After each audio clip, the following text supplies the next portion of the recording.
was forced by convention and the circumstances of her Catholic upbringing to give up her infant son for adoption, an act which would have a profound emotional impact on her life. The Other Mother is her story. Publishers Weekly calls it a wrenching account and a moving testament to the bonding power of motherhood. The book is published by Soho, and Carol Schaefer is our guest on this edition of In Print. Welcome. Thank you. I'm delighted you could join us to tell us your story. Was there ever a chance that you might have kept your infant son? If I could have, I certainly would have. What was stunning to me when I looked back on the whole situation was that there wasn't one person that came forth to give me any hope of doing that or any way. The one consideration we perhaps could have had was that I could have gone on welfare and been out, you know, tried to do it on my own, but that was a worse stigma back then than being pregnant without a husband. And so I just simply didn't see a way, and no one came forth, which I found very interesting in retrospect. Yeah, it was interesting to me that some years later you had actually become a social worker and encountered a young mother who might have been you had you kept your son. I felt that way.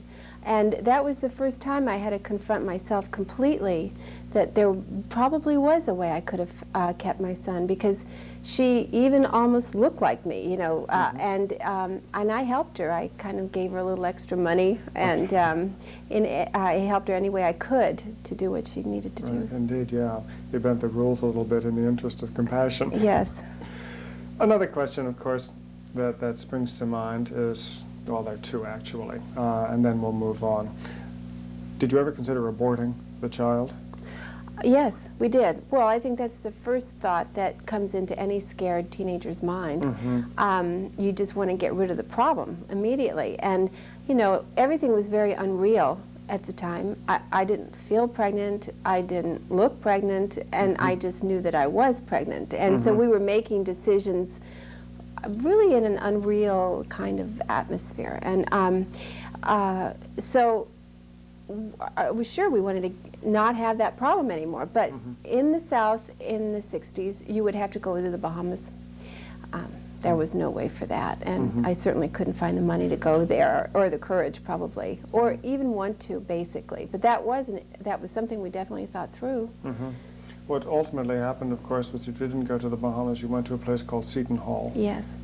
Which, to me, is almost Dickensian in retrospect. And I will say that I think I shared the same feeling you did much later in your book when you found out that Seton Hall had closed its doors years later.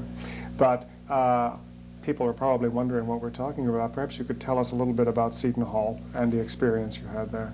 Well, the alternative that I had, since we had decided that the best thing to do was not to get married, was to go to a home for unwed mothers. There were plenty of them around back then. It certainly was a situation that you could expect to get into. It was almost like they were looming out there as punishment if you did have sex before marriage and got into trouble. The purpose was to keep the secret that this had happened and the shame hidden. So I was sequestered at first in an apartment in Charlotte, North Carolina. I was even afraid then to go outside and be seen so that I wouldn't embarrass the woman I was staying with. So then when I got the call that there was space in this home, I went to it. It was a different kind of home from the typical ones because they only had 16 girls maximum. Very often, the Florence Crittenden homes had 75 girls at a time. If you can imagine 75 pregnant girls, you know, in one place. Not being educated about what, not being counseled, just there having their physical needs taken care of. And, you know, in the 60s too, you know, you didn't have much counseling because psychology was sort of frowned upon at that point. Therapy was looked at askance. We've come a long way. Yes, we have, when you think about it.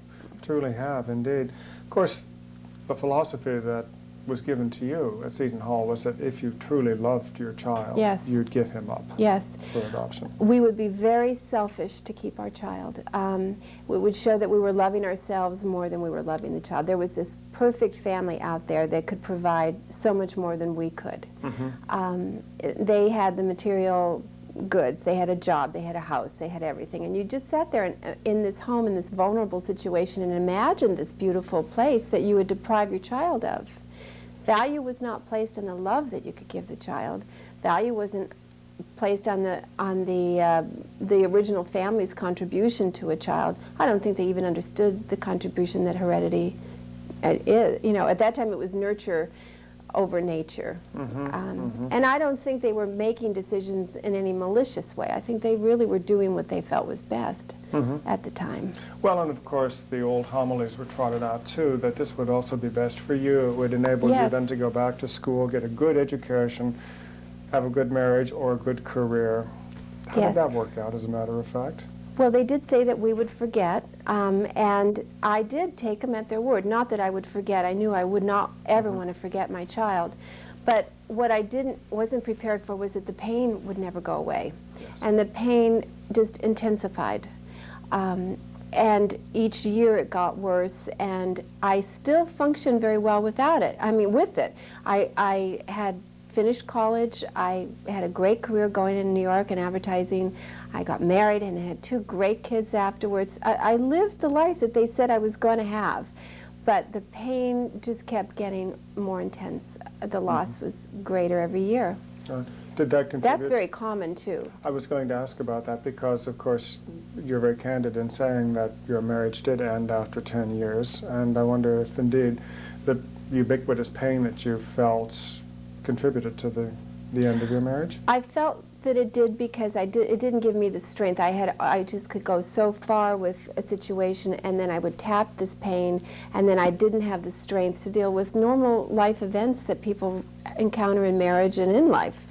And so that's, I think, the reason the marriage ended, was just because I just didn't have enough reserve in me to deal with a lot of things that are normal.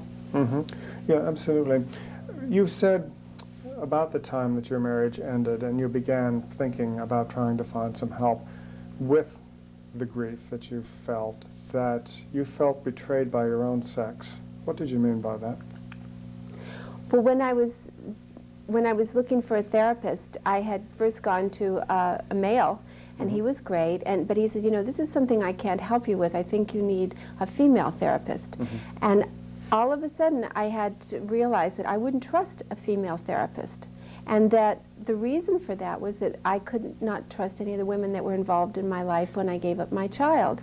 My mother wasn't there for me, the sisters weren't there for me, the nurses weren't there for me. No woman in my life came forth for me, and you know, I would have thought as women they would understand what they were asking me to do. And it was a shocking thing for me to face that and understand it. But I did find a good woman therapist, and I have come to terms with all of that. Indeed you did. When did you first decide that you would try to find your son? I knew when I was giving him up that I was going to look for him. I knew I would never be able to live my life without finding him.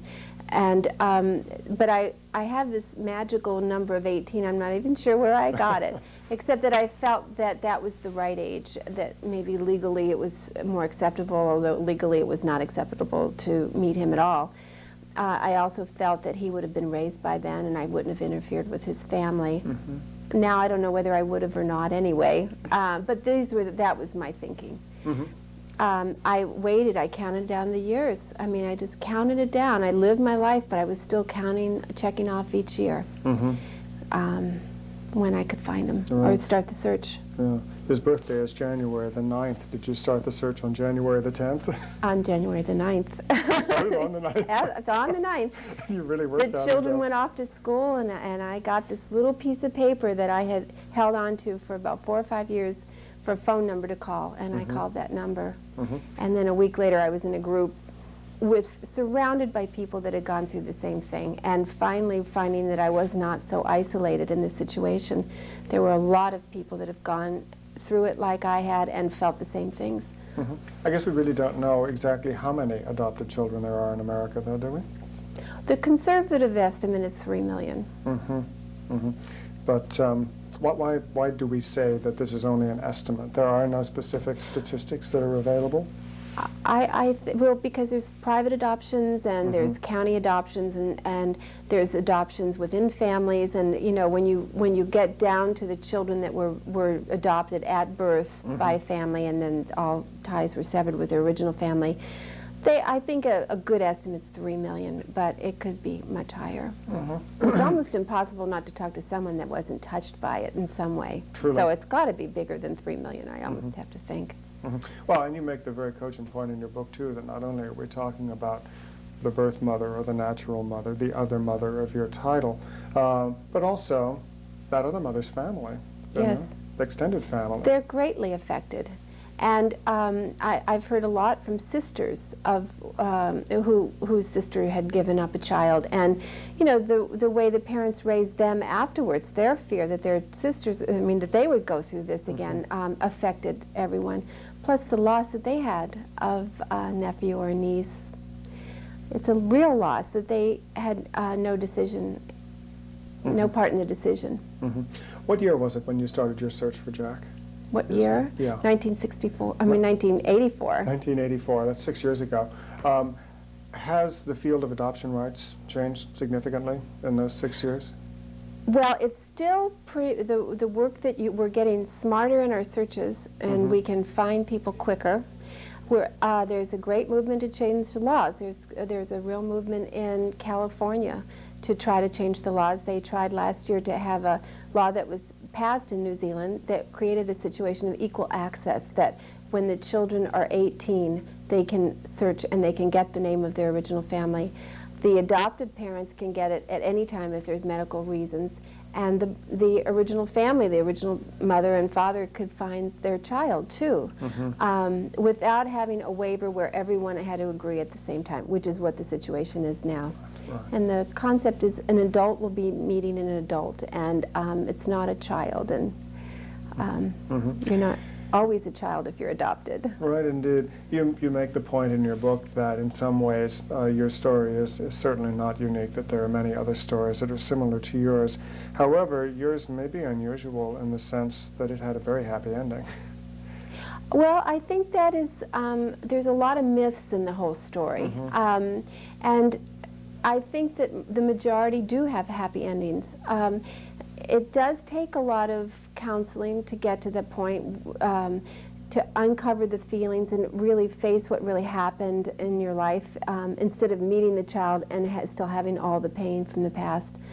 That kind of work almost ensures a good reunion. And time takes care of a lot of it too. It may be difficult in the beginning, but somehow people with time make peace with each other and have pretty enriching relationships.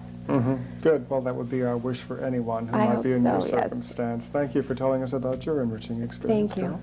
I want to remind my viewers we've had the great pleasure of talking with Carol Schaefer about her new book, The Other Mother. It's published by Soho. And if you will stay tuned, we'll be right back with more of In Print.